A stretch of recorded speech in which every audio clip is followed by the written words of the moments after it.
Bismillahirrahmanirrahim. Assalamualaikum warahmatullahi wabarakatuh. Perkenalkan, nama saya Indah Nurmawan, mahasiswi semester 5 jurusan Ilmu Al-Quran dan Tafsir. Pada kesempatan kali ini saya akan menjelaskan tentang penafsiran tafsir bil matsur untuk memenuhi tugas UAS mazahib tafsir. Tafsir bil matsur merupakan corak penafsiran Al-Quran yang berdasarkan riwayat yang sahih dari sumber-sumber awal Islam. Penafsiran ini berdasar pada Al-Quran itu sendiri, sunnah Nabi Muhammad SAW, serta penjelasan para sahabat dan juga tabi'in. Secara terminologis, tafsir bil matsur adalah upaya memahami makna ayat-ayat Al-Quran dengan merujuk kepada dalil naqli, yaitu riwayat yang bersumber dari wahyu dan generasi pertama umat Islam yang paling memahami konteks turunnya Al-Quran. Menurut Muhammad Husain Al-Zahabi, tafsir bil matsur adalah penafsiran yang bersandar pada Al-Quran, hadis Nabi, perkataan sahabat, dan tabi'in tanpa dominasi ijtihad akal. Corak ini dianggap sebagai metode tafsir yang paling otoritatif karena dekat dengan sumber wahyu. Tafsir bil matsur muncul sejak masa Rasulullah SAW di Madinah dan Mekah, bersamaan dengan turunnya wahyu Al-Quran. Pada fase ini, Nabi Muhammad SAW menjadi penafsir utama Al-Quran melalui penjelasan langsung terhadap ayat-ayat yang sulit dipahami oleh para sahabat. Setelah wafatnya Nabi, tradisi tafsir ini dilanjutkan oleh para sahabat seperti Ibnu Abbas, Ibnu Mas'ud, dan Ubay bin Ka'ab. Kemudian diteruskan oleh para tabi'in di pusat-pusat keilmuan Islam seperti Madinah, Mekah, dan Kufah. Kemunculan tafsir bil matsur dipengaruhi oleh beberapa faktor utama, di antaranya kebutuhan umat untuk memahami makna ayat secara benar, kedekatan generasi awal Islam dengan konteks turunnya wahyu atau asbabun nuzul, serta keinginan menjaga kemurnian makna Al-Quran dari penafsiran bebas yang tidak berdasar. Selain itu, keterbatasan penggunaan akal dan ijtihad pada masa awal Islam membuat riwayat yang bersumber dari Al-Quran dan Sunnah menjadi rujukan utama dalam penafsiran. Beberapa tokoh penting tafsir bil matsur antara lain yang pertama ada Ibnu Abbas radhiyallahu anhu yang dijuluki terjemahan Al-Quran. Banyak riwayat tafsir bersumber darinya.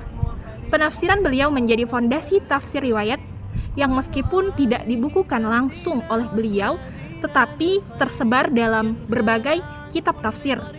Kemudian ada Ibnu Mas'ud radhiyallahu anhu, sahabat yang sangat mendalam pemahamannya tentang Al-Quran, khususnya di Kufah. Kemudian ada At-Tabari pada tahun 310 Hijriah, karyanya Jami' al-Bayan at-Ta'wil Al-Quran, salah satu kitab tafsir bil matsur yang paling otoritatif. Kemudian Ibnu Katsir, karyanya Al-Quran Al-Azim yang mengutamakan Al-Quran, hadis, dan atsar sahabat. Aliran tafsir bil matsur menggunakan pendekatan riwayat naqli dalam menafsirkan Al-Quran. Metode yang digunakan adalah sebagai berikut. Yang pertama, menafsirkan Al-Quran dengan Al-Quran. Ayat yang bersifat umum, global, atau samar dijelaskan oleh ayat lain yang lebih rinci dan jelas. Pendekatan ini dianggap paling kuat karena bersumber dari wahyu itu sendiri.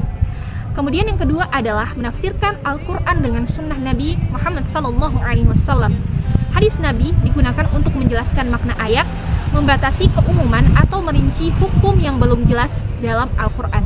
Rasulullah SAW dipandang sebagai penafsir pertama Al-Quran. Yang ketiga adalah menggunakan penjelasan para sahabat. Nah, pendapat sahabat dijadikan rujukan karena mereka menyaksikan langsung turunnya wahyu dan memahami konteks sosial serta sebab turunnya ayat atau asbabun nuzul. Yang keempat adalah mengutip pendapat tabi'in. Penafsiran tabi'in digunakan sebagai pelengkap, terutama bila tidak ditemukan penjelasan langsung dari Al-Quran, Sunnah, atau sahabat. Selektif terhadap riwayat tafsir bil matsur menekankan penelitian sanad dan kualitas riwayat sehingga riwayat lemah atau dhaif dan Israiliyat disaring atau ditolak. Ciri khas tafsir bil matsur antara lain berbasis riwayat sahih bukan akal semata, sangat memperhatikan asbabun nuzul, minim spekulasi filosofis dan ilmiah, menjaga kemurnian makna Al-Quran.